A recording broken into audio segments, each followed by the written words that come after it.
A simple woman kicked out of car dealership. Next day. Her billionaire husband's Rolls Royce arrives. Hey there, and welcome to the channel. You're about to watch a powerful story that touches hearts and opens minds. So make sure you watch till the very end. It's worth every second. And before we begin, drop a comment and let me know. Where are you watching from? I'd love to see how far this message reaches. And don't forget to like, subscribe, and share, because stories like this deserve to be heard. The morning sun filtered through soft clouds over uptown New York, casting golden light across the glistening windows of Ridgeway Motors, known for catering to celebrities, politicians, and the ultra-wealthy. The dealership stood like a palace of steel and glass, sleek and silent, untouched by the chaos outside. A gentle breeze fluttered the American flag near the entrance as Emma Davis stood on the sidewalk, quietly watching the cars inside through the floor-to-ceiling glass. Her breath fogged the glass slightly. She hesitated for a moment, not from fear, but from memories. Then she pulled open the polished chrome door. The cold gust of air conditioning kissed her skin as she stepped in. Her faded blue jeans, soft beige sweater, and worn brown boots didn't quite fit the glossy world around her. The tiled floor gleamed like marble. The showroom smelled of leather, cologne, and expensive decisions.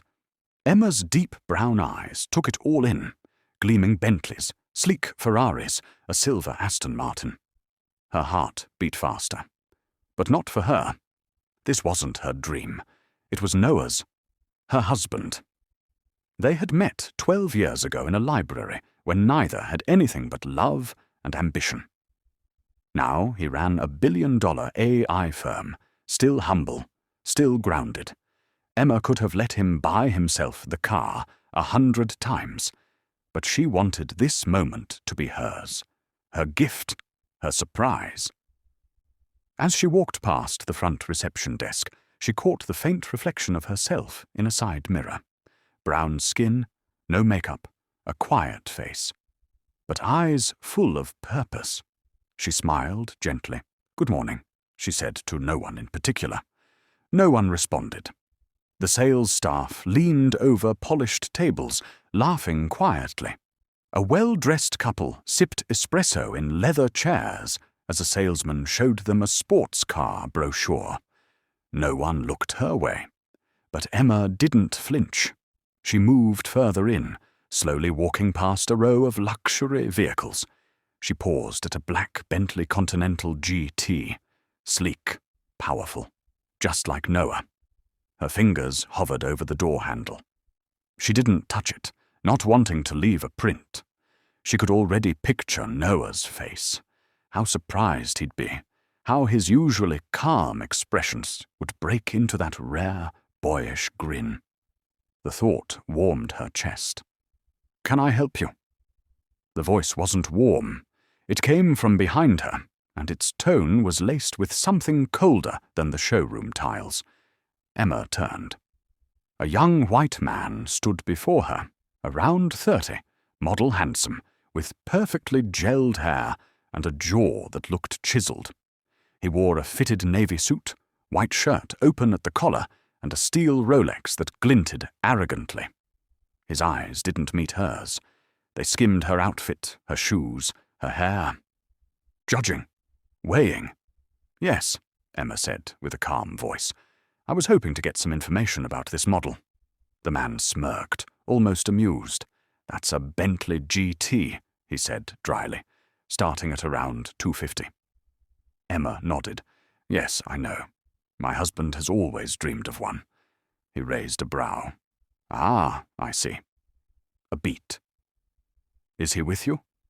"No," Emma said, still smiling gently. "I'm hoping to surprise him." The man chuckled, and it wasn't kind. "Right." Emma tilted her head. "Is something funny?" "No offense," he said, clearly meaning the opposite. But these cars, they're not really for browsing. Most of our clients book appointments. They usually come prepared. Emma's heart tightened slightly. She steadied herself. I understand. I didn't realize appointments were required. I just wanted to take a look. He stepped in front of her, gently but firmly, blocking her view of the Bentley. Look, I don't want to waste your time. Or mine. We have a great selection of pre-owned vehicles online, if you're looking for something more accessible. Emma blinked. She wasn't sure what stung more, the dismissal or the assumption. Her voice cracked slightly, but she kept it soft. Are you saying I can't afford it? He held up his hands in mock innocence. Hey, you said it, not me. Her cheeks burned, not with shame, but with something deeper, something familiar, something she had buried many times before. She straightened her spine. Your name? She asked quietly. Blake, he replied, giving her a crooked smile. Lead consultant. Emma nodded. Thank you, Blake. For what? He asked. For reminding me that people like you still exist, she replied. He raised his brows. Excuse me? Emma turned without another word and walked toward the exit. The echo of her boots clicked across the tile floor as silence followed her. She felt every stare, every assumption, every weight. Outside, the sun was still shining. The city still moved. Life, as always, didn't pause for pain. She exhaled slowly and walked to her car, a modest SUV. She climbed in, closed the door, and let the silence hold her. Inside her chest, disappointment churned with something else. Not sadness, not rage. Resolve. She touched the steering wheel and whispered, He's going to get that car. But not from here. Then she looked up at the shining building, and, for a brief second, allowed one tear to fall. Not because of Blake, but because people like him had made her feel small her whole life, and she'd promised herself she'd never let them win again. As she pulled away from Ridgeway Motors, the Bentley's reflection faded from her rear-view mirror. But the dream? The dream burned brighter than ever.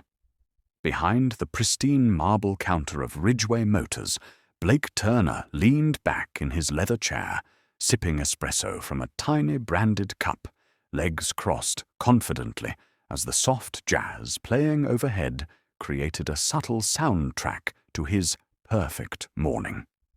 With his designer stubble, sky-blue eyes, and slicked-back blonde hair, he looked more like a GQ model than a luxury salesman. But beneath that polished exterior lived a hardened layer of arrogance, shaped by years of catering to the country's elite. He had closed deals with CEOs, heiresses, and athletes. He drove a Porsche, wore $1,000 shoes, and liked to remind himself often that he belonged to a world that didn't tolerate imperfections or underdogs. As the showroom doors glided open and Emma Davis stepped inside, Blake didn't even lift his gaze. From the corner of his eye, he saw her silhouette. Modest clothing, worn boots, no makeup, brown skin, and in less than a second, he'd written her story in his mind. Another broke dreamer in the wrong place.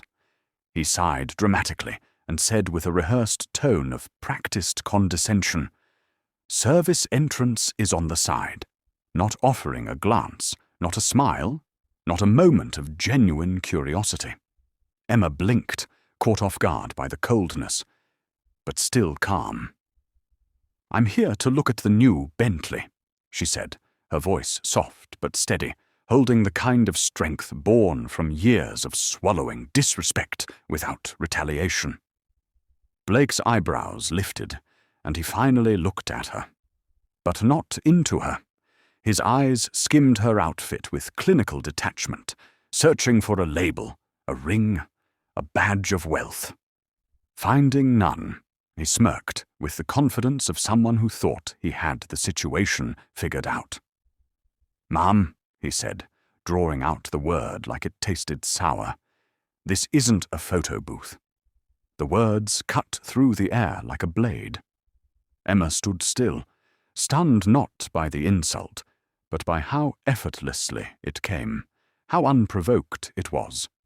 Her hand instinctively moved toward the car beside her, a silver Bentley Continental, but she stopped herself, not wanting to appear as if she didn't belong, even though every part of her presence challenged the unspoken rules of this place. Blake stepped closer, clearly amused. "We usually do appointments only," he said, folding his arms, "and our clients, well, they don't usually arrive unannounced." He chuckled at his own passive-aggressive jab, as if expecting her to laugh along, to apologize for stepping where she wasn't welcome. Emma's chest tightened, not from shame, but from that familiar ache. The ache of being seen, but not truly seen, of being alive in a world that constantly asked her to prove her worth before offering her basic kindness. "I'm not here for a tour," she said quietly. "I came to ask about a specific model." Blake scoffed. "These start at 250,000, he said, with the mechanical tone of someone who had said it to others just like her, as a filter, as a deterrent. "And that's before taxes and upgrades." Emma didn't flinch, didn't reach for her wallet, or name-drop her billionaire husband. She simply looked at him, her gaze steady, searching for even a flicker of decency. "Thank you," she said after a pause. Blake tilted his head. "For what?" "For confirming exactly what I suspected," she replied, "that sometimes the most expensive thing in the room is a man's pride." Blake blinked, the smirk faltering, but before he could respond, Emma turned and walked away, slowly, deliberately, her back straight, her pace unhurried, while inside her emotions churned, a cocktail of anger, grief, and exhaustion. As she reached the door, she heard him whisper to a colleague, "Probably here for a selfie," followed by quiet laughter, and though her eyes stung, she didn't let the tears fall. Not here. Not for him. The glass doors closed behind her with a quiet hiss, sealing the showroom back into its sterile cocoon of privilege and performance. While outside, Emma stood for a moment under the open sky, taking one long breath, letting the sunlight bathe her face as if the warmth could cleanse the cold she had just walked through. She wasn't shocked, not really, just deeply, wearily disappointed that in 2025, with all the progress the world claimed it had made, a woman like her still had to wear her self-worth like armor just to ask a question. Her husband Noah had always told her that the world wouldn't always greet her with grace, but he also told her that strength wasn't in silence. It was in knowing when to speak and when to rise above. And today, she had done both. As she walked back to her car, her hands shook, not from fear, but from restraint, because every fiber in her body had wanted to scream, to remind that man who she was, what she had, and what he had just lost. But she didn't need to. Not yet. Not here.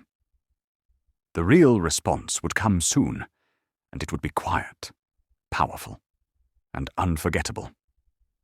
For a fleeting moment, the world around Emma seemed to slow into silence, like the pause between heartbeats before a storm of emotion breaks loose. She stood motionless, rooted to the marble floor of the dealership, holding her breath as if inhaling any deeper might cause the dam inside her to burst. She had hoped, perhaps foolishly, that the cold reception would stop at indifference, but Blake's next words landed with the force of a slap, wrapped in a smile. "You're welcome to take a brochure, though," he said, with that oily, syrup-thick sarcasm that dripped like venom masked as charm. "Unless, of course, you're here for an Uber pickup." His words were calculated, sharp in their precision, intended not just to dismiss her, but to strip her of dignity in front of others. Laughter, subtle and cruel, echoed from a corner of the showroom. Customers glanced her way and then quickly looked away, as if her embarrassment might be contagious. A young couple whispered behind cupped hands, their amusement apparent in the curl of their lips, while a middle-aged man nearby smirked and shook his head as if silently agreeing. She doesn't belong here. Emma's hands, still by her sides, began to tremble, not with weakness, but with the force of emotion trying to claw its way out. Her chest tightened, her heartbeat thundered in her ears, and a lump rose in her throat, pressing against the words she wanted to say, but knew wouldn't change the minds already made. Yet she stood tall. She swallowed the burn in her throat and whispered just loud enough for Blake to hear. "You don't know me." Her voice cracked slightly, raw, vulnerable, human, but it held truth, like iron wrapped in silk. Blake didn't miss a beat. He shrugged with that same smugness, the one born from years of unchecked privilege. "And I don't need to," he replied flatly, as if her story, her soul, her humanity were all irrelevant details in the presence of his judgment. The way he said it felt like a final nail, sharp, cold, and unapologetic. In that moment, Emma felt not just unseen, but erased, as if her very presence had been edited out of the script of this opulent world. And still, she didn't scream. She didn't plead. She didn't rage. That, perhaps, was her greatest strength. She stood in the middle of the polished room, surrounded by shiny metal and shallow smiles, and she let the silence wrap around her like a cloak. No one came to her defense. No one extended a hand. Every eye either looked through her or past her. For the first time in years, she felt small.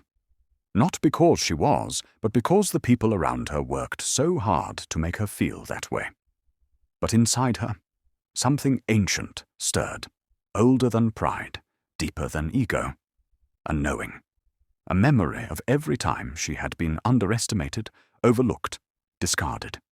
A memory of the woman who had once cleaned houses during college, who had walked through rain just to get to class, who had held her husband's hand in their tiny one-bedroom apartment and dreamed of building something beautiful out of nothing.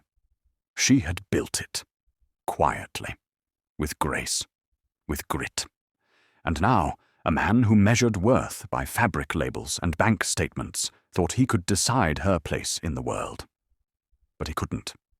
Not really. Emma took a slow breath, her fingers unclenching at her sides. She gave Blake one last look.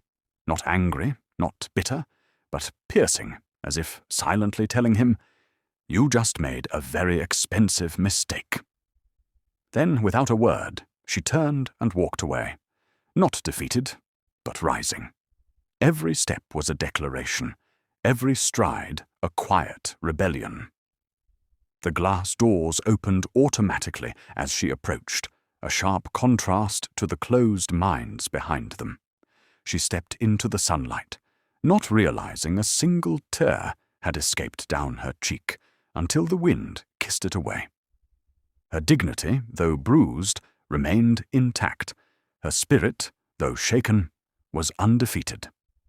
And though she had entered Ridgeway Motors with a quiet dream, she left with something far more powerful, an unshakable promise to herself, that no one would ever make her feel less than again. Not because of her skin, not because of her clothes, not because of the world's shallow definitions of worth. The humiliation she had just endured would not break her. It would become the soil from which her next chapter would bloom, one the world would never forget. Emma stood frozen for a moment, her breath caught between pride and pain, the sting of humiliation tightening around her chest like a cord pulled too taut, and though her eyes began to well with tears, she fought them back with every ounce of her strength. Because she had cried in silence too many times before, and this place, or this man, this moment, didn't deserve to witness her breaking. Her throat ached with the pressure, her lips pressed together, trembling slightly as her gaze swept across the showroom one last time. Not to admire the cars, but to remember this moment for what it truly was. Not the end of her dream, but the beginning of something bigger, something that would leave a mark not just on Blake Turner's memory, but on every stone-cold wall of the prejudice she'd just collided with. She turned to leave, her steps measured and unhurried, her head held high despite the invisible weight she carried. And just as her hand reached the door, she paused, not out of hesitation, but out of conviction, because some words were too important to leave unsaid. Without turning back, in a voice so soft it could have been mistaken for a whisper, yet sharp enough to slide through marble, Emma said, "You just lost more than a sale today." The words hovered in the air, potent and still, like smoke after a spark, hanging between her and the man who had tried to shrink her into silence. Blake didn't even glance up. He scoffed under his breath, that smug, empty sound of someone too blind to recognize the storm he'd just provoked. "Sure, sweetheart," he said, his tone laced with smug dismissal as his eyes returned to his tablet, already scrolling through figures and client notes, as if what had just happened meant nothing, as if he'd simply filtered out another distraction, another bit of noise from his carefully curated world. But behind Emma's silence was a thunder far greater than he could imagine. With every step she took out of that dealership, her dignity remained untouched, her resolve sharpened like a blade hidden beneath velvet. Outside, the wind caught her hair as she stepped into the light, the weight of the showroom falling away behind her like dust from a closing door. And in that moment, she didn't just walk away, she rose. Blake may have thought he'd won, that he'd protected his polished kingdom from someone he deemed unworthy. But what he didn't see, what he couldn't see, was that Emma Davis wasn't just a woman with a quiet dream. She was a reckoning in waiting. And as the glass doors shut behind her, with a soft hiss, sealing Blake back inside his self-made illusion, Emma walked into the sunlight with the kind of grace only pain could forge, already knowing what came next wouldn't be loud or angry, but unforgettable. The quiet exit was just her silence, loading like thunder behind the clouds. That night, under the vast canvas of the star-streaked sky, Emma sat in the backyard of their secluded lake house, the stillness of the water mirroring the quiet storm brewing inside her. The world felt distant from this place. A peaceful, humble retreat that they'd built together, away from the scrutiny and noise of the city. Her feet rested on the cool grass, her knees pulled toward her chest as she stared at the moonlight dancing on the rippling surface of the lake. The soft hum of the evening was broken only by the gentle rustling of leaves in the breeze, but her mind raced, replaying the humiliating encounter at Ridgeway Motors over and over. She couldn't shake the image of Blake Turner's dismissive smirk, the way his arrogance had echoed in the showroom, the way the laughter of the other customers had felt like nails in a coffin. Despite the sharp sting of the moment, Something deeper simmered within her: frustration, anger, and an overwhelming sense of powerlessness in a world that judged her before she ever had a chance to speak. As if reading her mind, Noah approached quietly from behind, his presence a calm ripple in the otherwise turbulent emotions swirling around her. He didn't say anything immediately. His silence was his gift to her, his way of giving her space to breathe without feeling rushed to explain. In his hands, he held 2 steaming mugs of cocoa, the warmth of the mugs contrasting with the cool evening air. He didn't need to ask her how she was. He already knew. Noah was always attuned to her moods, sensing the weight of her heart, even when she masked it with a smile. They had been together long enough to know the unspoken language that passed between them, the quiet understanding that didn't require words to bridge the gap between them. He handed her one of the mugs, the cocoa rich and sweet, and sat beside her on the deck, his presence a quiet reassurance in the chaos of her thoughts. They sat in silence for a few moments, letting the tranquility of the lake settle around them, before Emma finally broke the stillness. "I went to Ridgeway Motors today," she said softly, her voice steady but edged with emotion. "I thought I'd surprise you. Look at that Bentley you've always wanted. I thought maybe it was time we had something like that for us." Noah didn't interrupt, his steady gaze fixed on her as she spoke, listening intently, his dark brown eyes reflecting the depth of his attention.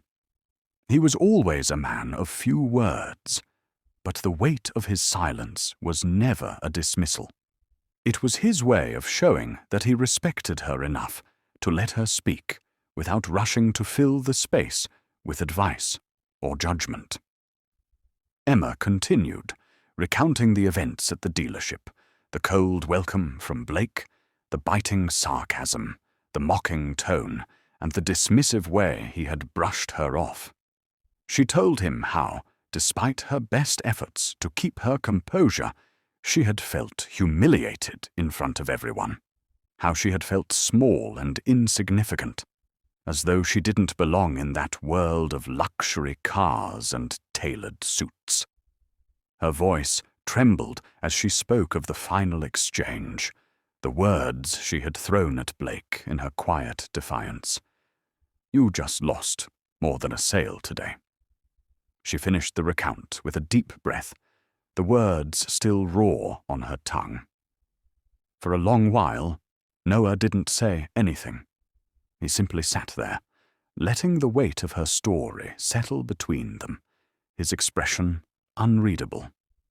He didn't offer platitudes or attempt to diminish the sting of what she had experienced. He didn't tell her it was just one person, that she shouldn't let it get to her. He didn't offer advice that would have been easy to give, like, just shake it off, or it's not worth your time. Instead, his silence spoke volumes. It was his way of saying that he understood, truly understood, what she had felt, the depth of the rejection, the unfairness, the frustration. It wasn't just a car dealership. It was a reflection of a world that still judged people based on their appearance, their wealth, their background. And Emma knew that Noah, despite his quiet demeanor, was no stranger to that world either. Though he rarely spoke about his past, Emma knew the story. She knew about the small town he grew up in, the humble beginnings that he had carefully distanced himself from, and the hurdles he had overcome to build his empire. His billion-dollar AI company had taken years of painstaking work, sacrifice, and genius to establish, but what people often overlooked was the resilience it had taken for Noah to rise above the prejudice and assumptions that people had placed on him. Not because of his skin color, but because of the modest, unassuming life he had chosen to leave behind. Noah had never cared for the spotlight, never sought validation from anyone. He lived simply, despite their immense wealth, choosing to stay out of the limelight and away from public fame. It was his preference to remain private, to build quietly and let his work speak for itself. He avoided social media, avoided press interviews, and never flaunted his success. He had no need to prove anything to anyone.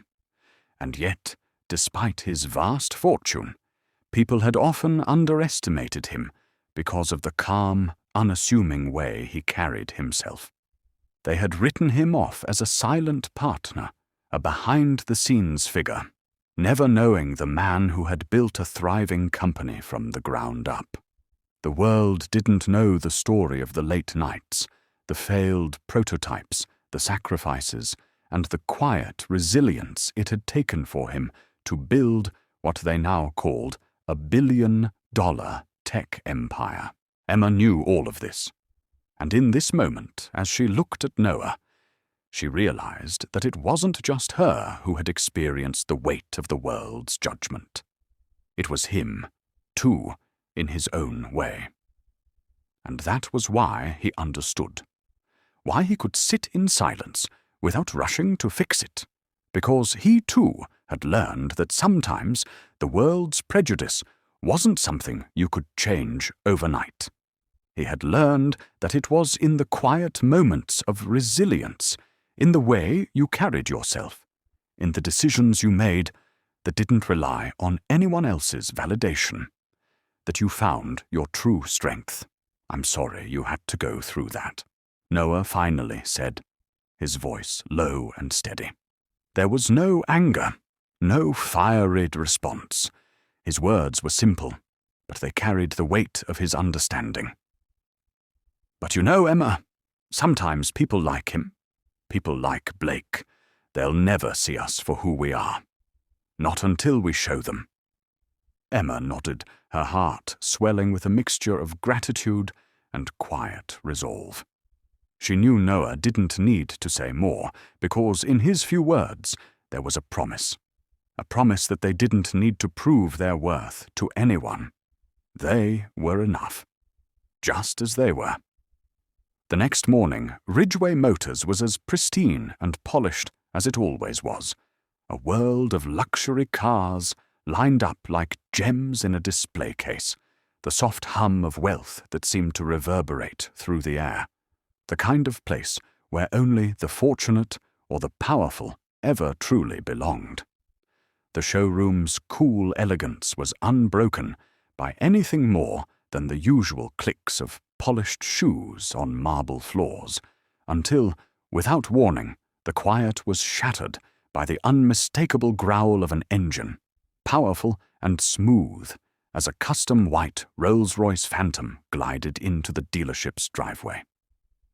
It was an effortless display of wealth, a car that seemed to carry an air of quiet majesty, unlike any of the flashy, ostentatious vehicles Ridgeway Motors usually sold. The car's appearance was followed by two matte black Escalades, their imposing presence stark against the gleaming Rolls-Royce, adding a layer of mystery to the scene.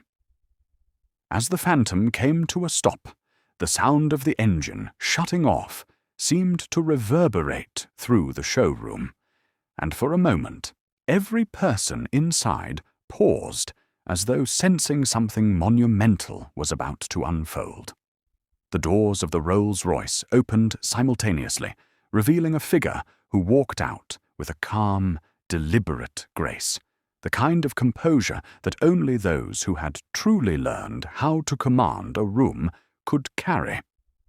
Noah Davis, dressed in a tailored navy suit that fit him with quiet perfection, stepped out with the kind of presence that spoke volumes without uttering a single word.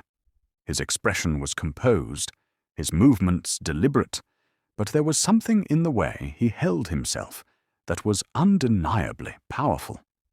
This was a man who knew his worth, who had earned every inch of his success, and who had nothing to prove.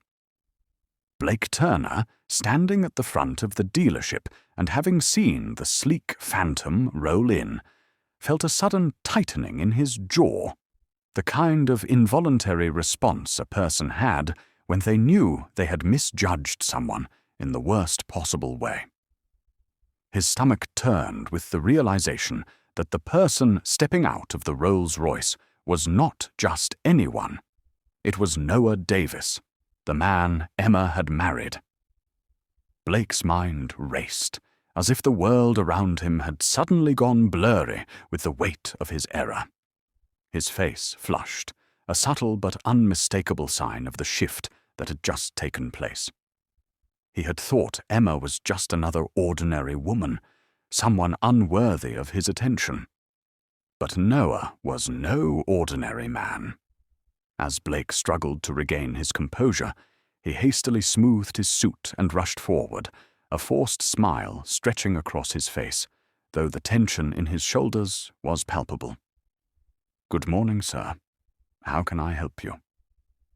Blake's voice was strained, the false cordiality hanging in the air between them. He had been so sure of his world, of the place he had carved out for himself within the exclusive confines of Ridgeway Motors, and now everything felt unbalanced, suddenly shaky and unsure. The mask of the salesman was slipping, and Noah, without saying a word, simply stood there, calmly assessing Blake, his eyes sharp and unflinching. It wasn't anger that flickered behind Noah's gaze. It was something far more powerful, a quiet kind of knowing. Blake didn't realize it yet, but the power dynamic had shifted irreparably in that moment. He had misjudged Emma. He had underestimated the woman who had walked into his dealership the day before, and now, standing before her husband, he understood, too late, just how costly that mistake had been. In a split second, Blake's mind played catch-up with reality. This wasn't just about a Bentley or a Rolls-Royce. This was about everything he had failed to see, everything he had dismissed, everything he had chosen to overlook because it hadn't fit into the neat little box he had constructed for himself. And now, as Noah stood before him, a picture of calm elegance and quiet strength, Blake was acutely aware that the true value of a person was never something that could be measured by outward appearances or the brand of car they drove. The arrogance that had once flowed so freely from Blake turned to uncertainty, the reality of the moment crashing down on him. He knew, deep down, that the facade he had built, his sense of superiority, his assumption that he could decide who belonged in this world, had been torn apart in a single instant. But Noah didn't need to say anything to make that point clear. The way he held himself, the quiet power he exuded, the dignity with which he carried himself, that was enough. And though Blake hadn't fully realized it yet, Noah wasn't just a billionaire businessman. He was Emma's partner, her equal, her protector, and the man who had silently witnessed her strength and grace through every challenge. Blake's attempt to regain control, to offer his usual customer service, felt hollow and pathetic. But Noah, calm and unshaken, offered him only a brief, measured glance before turning to the showroom. There was no anger in Noah's eyes, no need for dramatics or grand gestures. His presence alone spoke volumes, and as he walked through the dealership doors, Blake was left standing, silently grappling with the realization that his world had just been irrevocably altered. Noah stood still for a moment, his eyes cold and focused on Blake, who was still visibly trying to compose himself. The tension in the air felt thick, every word that had been exchanged now hanging between them like a heavy fog. Noah reached into the inside pocket of his suit and pulled out a check, folding it slowly between his fingers as he stared Blake down. The sound of the paper crinkling under his grip seemed unnaturally loud in the quiet of the showroom. Noah's gaze never wavered as he held the check in front of Blake, the weight of his actions poised to strike. "This was going to be a 7-figure deal," Noah said, his voice low but sharp, each word cutting through the silence like a blade. "A surprise gift for my wife, a symbol of our love, our gratitude. We were willing to spend that amount on a vehicle from this dealership, to invest in something that would have marked a moment of celebration in our lives." The words lingered in the air for a moment, and Blake's face twisted in confusion, unsure of where this conversation was headed. But Noah's eyes remained unwavering, his calm demeanor belying the intensity of the moment. With a swift, deliberate motion, Noah tore the check in half. The sound of paper ripping echoed throughout the showroom like the snapping of a string. And in that moment, all the promises of wealth and the luxury of the deal evaporated into nothing. Noah didn't need to say more. His gesture was enough, a silent statement that the money, the car, and all the material wealth in the world were insignificant when placed against the fundamental values of respect and dignity. "We don't spend our money where people are treated like dirt," Noah continued, his voice steady.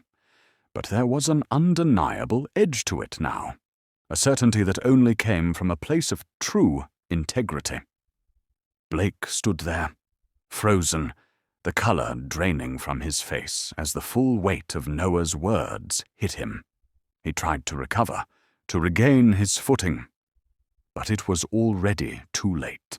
The damage had been done, and Noah's silent rejection of everything Blake had come to represent couldn't be undone by a few awkward, stammered apologies.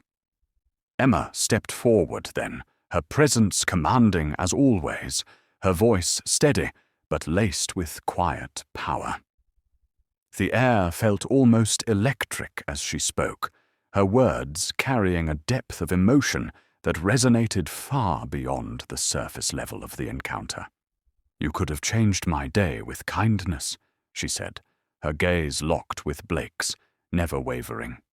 "Instead, you revealed your heart, your ignorance, your arrogance, your complete inability to see me for who I am. You assumed that my appearance meant something about my worth, and in doing so, you showed the world exactly what kind of person you are." The silence that followed Emma's words was deafening. Blake swallowed hard, his chest tight. But no words came. His mouth opened and closed, searching for something, anything to say that might repair the damage. But nothing could. The truth was too powerful, too raw. Emma's voice had been calm, her words restrained, but there was an undeniable strength in the way she stood there, a quiet dignity that could not be shaken by anything Blake had done.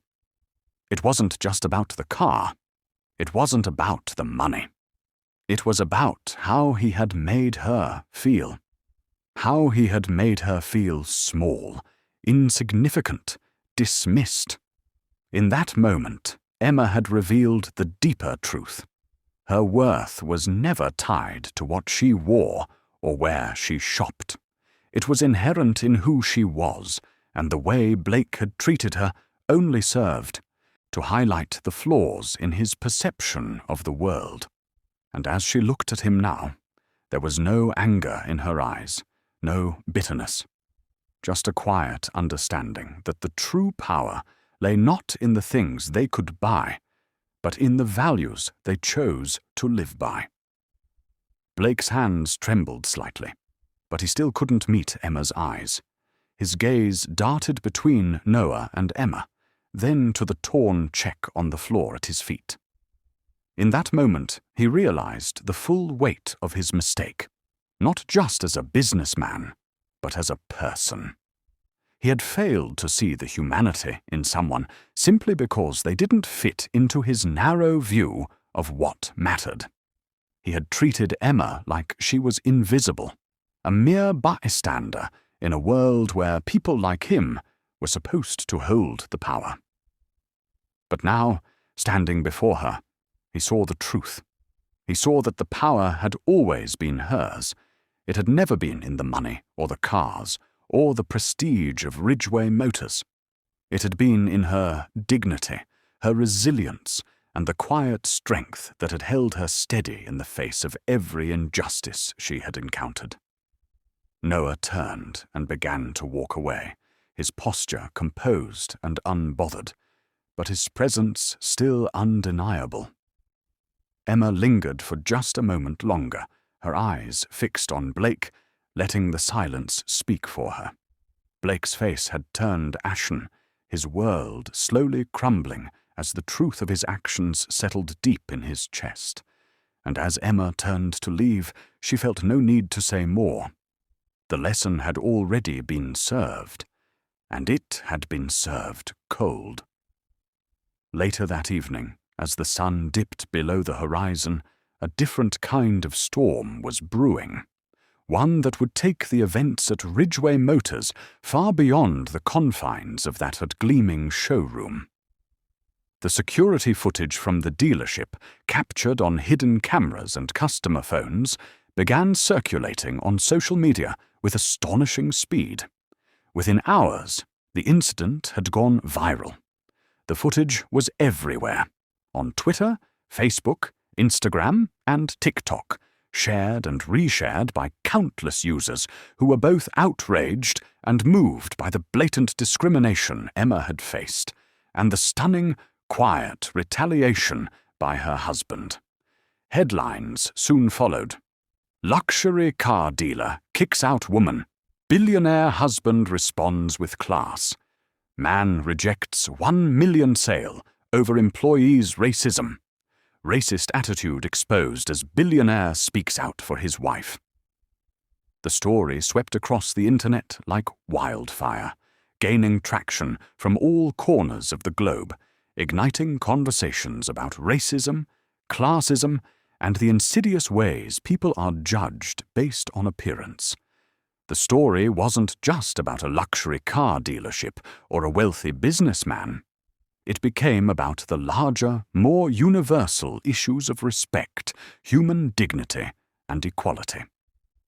The world saw how Emma was treated, not as a customer, but as someone less than worthy of the same level of service simply because of how she looked.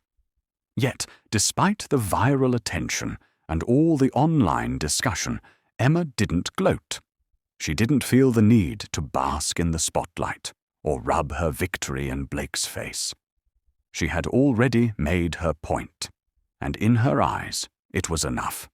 Instead, she took to her own social media platform and posted a single, simple message. To everyone who's ever been told they don't belong, you do, more than you know. The message was brief, but packed with meaning. It wasn't about the car. It wasn't about the wealth or the viral fame. It was a message to everyone who had ever been marginalized, dismissed, or underestimated. It was a message that transcended the incident and reached out to the millions of people who had felt, at some point in their lives, that they were less than worthy. It was Emma's quiet but powerful way of telling the world that their worth wasn't determined by anyone else's limited view of them. Her words became a rallying cry for those who had been made to feel invisible, who had been told that they didn't belong in spaces dominated by people who looked different or had more money or more privilege. As the post gained traction, the comments flooded in from people of all backgrounds, those who had experienced similar indignities, those who had been told they didn't fit in, and those who had been told, time and time again, that they didn't deserve more. The response was overwhelming, with messages of solidarity, appreciation, and love pouring in from every corner of the world. Emma, reading the heartfelt replies and watching the viral story unfold, felt a deep sense of peace. It wasn't about public validation. It was about something far deeper, something that resonated with the universal truth of human dignity. This wasn't about getting revenge on Blake. This was about lifting others up, giving them the strength to believe in their own worth, and showing the world that a single act of kindness, a single word of affirmation, could make all the difference. Through this moment of adversity, Emma had turned the tide. She had transformed a painful experience into something that would inspire others for years to come. And in the end, the message she shared wasn't just about her. It was about the countless others who had felt the sting of exclusion and discrimination. It was a reminder that no matter how many times you were told you didn't belong, you were deserving of respect, love, and a place in this world, just as you are. The fallout from the viral video was swift and overwhelming. Ridgway Motors, once the epitome of luxury and class, found itself at the center of a storm. The dealership faced massive backlash from customers, critics, and the public at large, all of whom rallied against the blatant discrimination displayed by Blake Turner. The video of Blake's condescending treatment of Emma had become an indelible image in the minds of people across the globe, sparking outrage and igniting conversations about racism and the subtle, yet pervasive, prejudices that linger in society's most elite spaces. As the tide of criticism swelled, Ridgway Motors had no choice but to respond. Blake Turner, once the golden boy of the dealership, was fired without hesitation. His smug demeanor and dismissive attitude had cost the company far more than just a sale. It had cost them their reputation. But the repercussions didn't end there. The dealership issued a public apology, trying to salvage what remained of its image. They issued a statement expressing deep regret for the incident and pledged to undertake sensitivity training for all employees. But no matter how many words they used, the damage had already been done. People saw through the apology. It was too little, too late. Emma's actions and her message had already reshaped the narrative. The story no longer belonged to Ridgway Motors. It belonged to Emma, to the millions who had seen the injustice and the humanity in her response. While the world shifted its focus onto the dealership's damage control, Emma remained steadfast in her resolve. She refused to meet with the press, despite the numerous requests for interviews that flooded her inbox. Reporters wanted to talk to her, to give her the platform to gloat, to celebrate her victory. But Emma's message was clear. It wasn't about revenge. She didn't need the spotlight to prove a point. "It's not about revenge," she said quietly to Noah one evening as they sat together at their lake house, a soft breeze drifting through the trees. "It's about the next girl who walks in with brown skin and a big dream. She should be welcomed, not laughed at." The weight of her words hung heavy in the air, and Noah's gaze softened as he reached for her hand. It wasn't about the viral fame, the notoriety, or the public applause. It was about the larger message, that no one should ever feel excluded because of who they were or how they looked. It was about creating a world where dreams were not hindered by prejudice, where every person, regardless of their appearance, background, or circumstances, was given the same opportunity to succeed. Emma wasn't looking for validation or recognition. She had already won something far more important than a viral moment. She had become the voice for those who often went unheard, the embodiment of quiet strength in the face of injustice. And even as the fallout continued to rock Ridgeway Motors, Emma's heart was focused on something greater. The future. A future where no one else would have to walk into a dealership, a boardroom, or any other space and be told they didn't belong. A future where every girl with brown skin, every person who was marginalized, would be greeted with respect and treated with the same dignity that every human being deserved. In that moment, as the world continued to spin around them, Emma knew that the true victory wasn't in seeing Blake fired or the dealership's apology. It was in knowing that her simple act of courage had set the stage for something bigger, something that would reverberate far beyond the walls of Ridgeway Motors, a shift in the way people viewed each other, and a reminder that no matter what society may say, everyone deserved the chance to dream, to succeed, and to be seen for who they truly were. As the months passed and the whirlwind of public attention gradually died down, Emma turned inward, reflecting on the impact of the Ridgeway Motors incident and the lessons it had taught her. But unlike most people who would have allowed the pain of discrimination and exclusion to define their future, Emma chose a different path, one of transformation. She took the emotional weight of that humiliating experience and decided to turn it into something greater, something that could change the lives of others who had faced similar struggles. In the quiet of her office one evening, while the stars twinkled outside her window, she launched the Belong Foundation, a non-profit dedicated to empowering underrepresented youth and giving them access to elite industries that had historically been closed off to them. Emma knew firsthand how hard it was to break through the invisible barriers that society had set up for people who didn't fit the typical mold of success. She knew what it felt like to walk into a room full of people who assumed you didn't belong there, simply because of how you looked or where you came from. And she was determined to ensure that others wouldn't have to face that same sting of exclusion.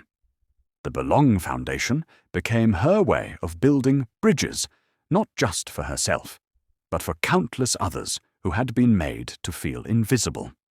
She partnered with car brands, fashion houses, tech leaders, and even other luxury industries, those spaces that had once turned her away.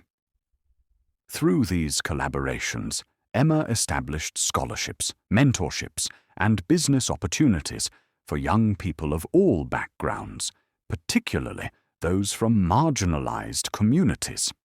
Her vision was simple but powerful: to create a pipeline of talent that could shatter the boundaries of class, race, and socioeconomic status. She knew that behind every door of opportunity was a person who had the potential to change the world, and she was determined to help them walk through those doors. The foundation grew quickly, its impact far-reaching, as Emma's network expanded. She didn't just give young people a seat at the table. She made sure they had the tools, the guidance, and the resources they needed to thrive once they arrived.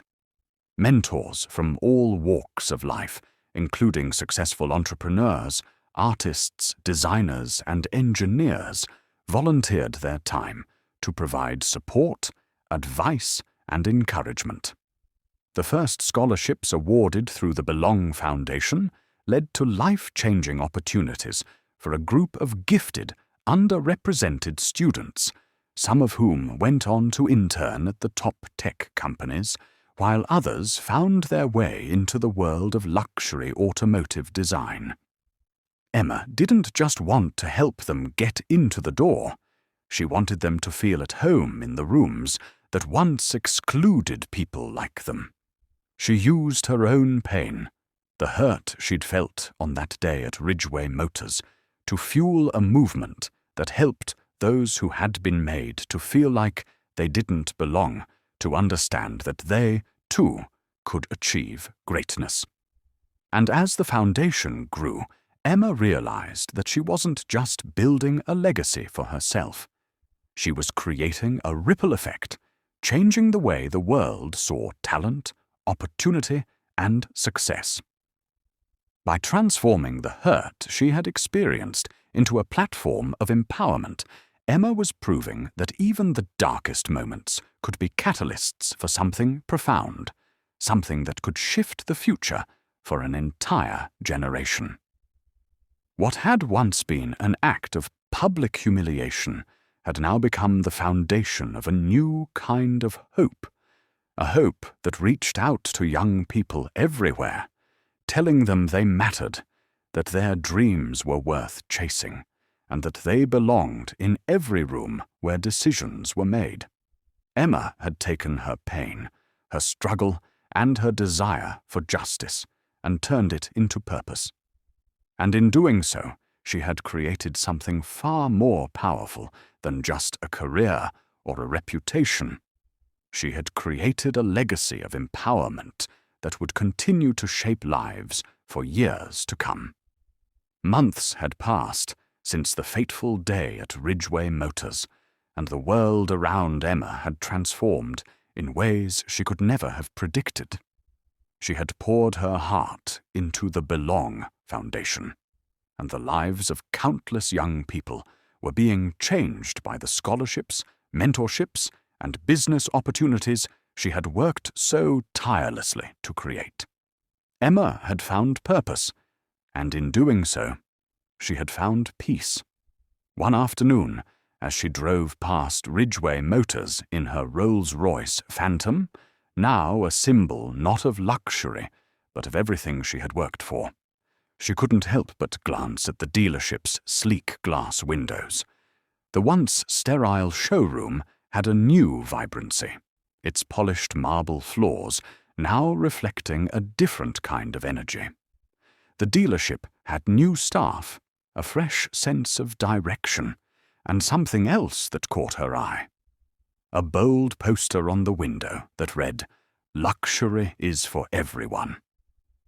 Emma's heart swelled with a quiet pride. Though it wasn't about the poster or the new policies, it wasn't about the public apology or the efforts to salvage Ridgeway's reputation. No, what moved her was the realization that change had begun. Blake Turner was gone, and the culture that had allowed such exclusion to thrive was shifting, ever so slowly, but undeniably. She smiled, not out of revenge, but because she understood the significance of what had happened. Change wasn't just in the form of policies or statements. It was in the mindset, how people saw themselves and each other, how opportunities were distributed, how dignity was restored. Ridgeway Motors had been forced to confront its prejudices, but more than that, it had been given a chance to evolve. Emma wasn't angry anymore. She didn't need to gloat or hold on to bitterness. The hurt she had felt in that showroom had pushed her toward something greater, a mission to ensure that no one, especially the next girl with brown skin and a big dream, would ever walk into a space where they were told they didn't belong. As she drove by, Emma rolled down the window of her Rolls-Royce, letting the cool breeze sweep across her face. She whispered to herself, her voice steady but full of meaning. "This is for the next me." It wasn't just a passing thought. It was a promise. It was a promise to every young person who had been made to feel small, to every dreamer who had been told their dreams weren't valid. This was for the next generation, the next wave of young, talented individuals who would walk into those very same spaces and be met with respect, kindness, and the belief that they too had a place in this world. Emma had turned a moment of personal humiliation into something that would reverberate far beyond her own life. And as the dealership grew into a more inclusive space, she knew that the world was changing too. Not all at once, but with every door she helped to open, every young person she lifted up, and every small act of kindness that could slowly begin to heal the wounds of the prejudice. She had set out to show the world that luxury, success, and opportunity weren't for the few. They were for everyone. And now, as she drove past that dealership, she knew she had played a small part in that change. A change that wasn't just for her, but for the countless others who would follow. The full circle had come to fruition, not in the form of a victory over her past tormentor, but in the quiet realization that she had helped to create a world where no one would ever have to feel like they didn't belong again. Final message.